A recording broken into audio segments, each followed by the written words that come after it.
Welcome to Blooming Wildwood Homestead. On today's episode of Homestead Coffee Talk, we are discussing ways to prepare to restock your pantry based off of what you're going to be producing around the homestead. So grab your coffee, tea, water, whatever you're drinking this morning, and we're actually gonna head outside. Today we're bringing a little bit of tough talk, mostly for myself, but I'm hoping that this conversation can be helpful for you as well. If you watched Monday's video, you will have seen my mini Costco haul as I was working on restocking some of the items for my pantry. And the goal was to stay under $100. As you probably saw, it didn't go very far. And today we're just dealing with a lot of inflation. We're dealing with a lot of different stuff economic wise, and it's easy to kind of get down or feel a little bit like you're not in control of things. And really the bottom line is we're not in control of what happens outside of our space here on the homestead. So with that in mind, I think it's okay to have a moment after we deal with that, but then I think we have to stop and ask ourselves, what are we doing? How are we moving forward? What are we doing to make things better? And how can we try to provide more here on the homestead so that we don't have to purchase as much? That task can really feel overwhelming, and sometimes it's hard to even get started or to even know what to do. There's so much that could be done. There's so much that might appear to be holding you back or appear to be getting in the way. But I want to encourage you today that we can take some steps to move forward and try to hedge against some of that inflation and prepare right now so that we can restock our pantry and get it ready for the upcoming year, or maybe even two if we have a great harvest this year. I'm starting out here in the orchard, and I want to encourage you, if you don't already have some fruit trees, consider getting some. I know sometimes even in town people will be hesitant about whether or not they should actually get some fruit trees, but when I lived at my urban location, I had some espalier trees. They didn't take up much room, and it was really nice. I had 3 trees there, and so I got quite a few apples during the course of the year. It wasn't enough to feed a huge family, but it was enough to supply my needs, and I was able to have some for fresh eating and also able to put up a bit in my pantry in the form of applesauce and the like. So I want to encourage you to look at getting fruit trees if you haven't done that already. If you already have fruit trees, maybe go out and take stock of what you have and see if you have anything that might need to be replaced, or see if you might want to add a tree or two to your orchard collection. So let's talk a little bit about seed starting. If that's something that you are wanting to do, hopefully you're already setting yourself up to be able to do that. You might want to take a look at investing in some of the supplies now if you haven't already. Hopefully you've already purchased your seed. Even if you're not planning to start seeds indoors and you're just planning to plant everything direct sow outside, I hope that you have already at least looked at the seed catalogs and made a plan for what you want to go ahead and plant. But hopefully, ideally, you've already ordered your seed and have that in hand. The longer that you wait, the less likelihood you're going to be able to get the varieties that you want. If you decide you want to start seed, let's look at a few things you might want to consider having on hand. For seed starting, you're going to want some type of a tub that you can go ahead and mix your soil. If you're using a fertilizer that's dry, you might want to mix that up and get that working the way that you want it to. I like doing the soil blocks, and this tool right here has come in real handy for that.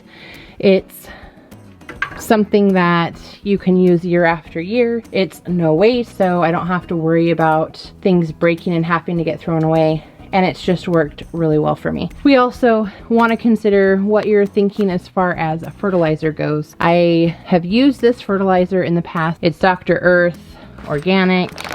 You can use it for your different vegetables and herbs, and that mix has worked just fine for me when I was not wanting to mix my own.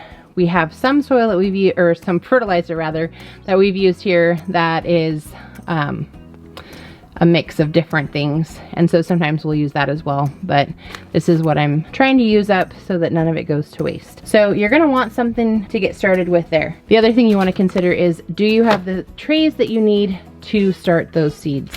And do you have pots that you can use in order to transplant up your plants? These are all pots that were free or pots from transplants that I had purchased at different time periods.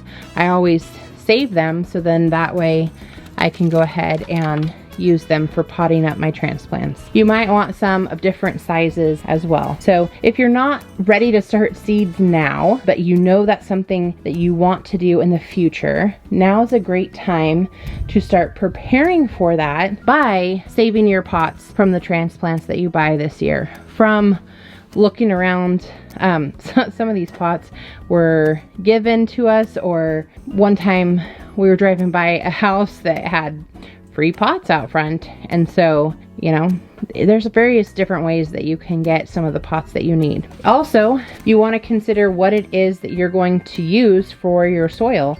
Are you going to use some sort of potting soil? Are you going to use a seed starting mix? What are you going to use to get those seeds started? Along with that, you want to consider maybe some of the other tools that you'll need as well. So hopefully you've already been thinking this direction and taking some steps that way.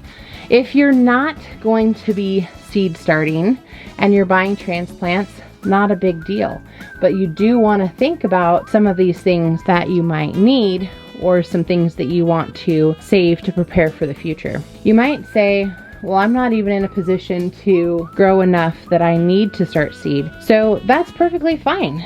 Do you have the containers or the pots for your container garden? Now's a great time to look for some of those on discount, or again, we're going to be coming up to that season where people are going to be having garage sales, estate sales, and some of those things might be available for a discounted rate. You may want to consider some berries. Raspberries are something that you can grow pretty much anywhere. I had a whole row at my urban location, which was super productive. I was able to get a lot of fresh eating, make some batches of jam, and also put some away in the freezer. So just because you have a limited space doesn't mean that you can't still enjoy fresh fruit.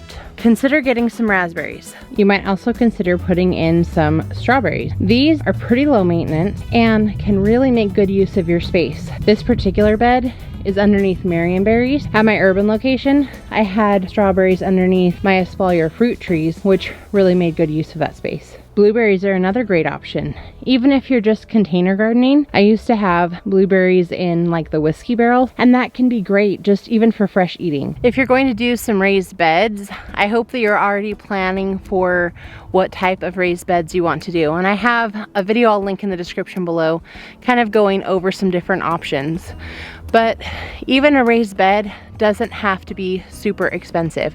I know lumber is still quite costly, but there are some ways, if you want to make a wooden raised bed, there are some ways that you can go about mitigating that cost. One of those would be to look for maybe someone who is demoing something, and they might have some wood from that project that wasn't completely bad. I have an example of that right here. This wood is from a deck that was rotting out in multiple locations, but this wood is still solid enough that it would be a great raised bed frame.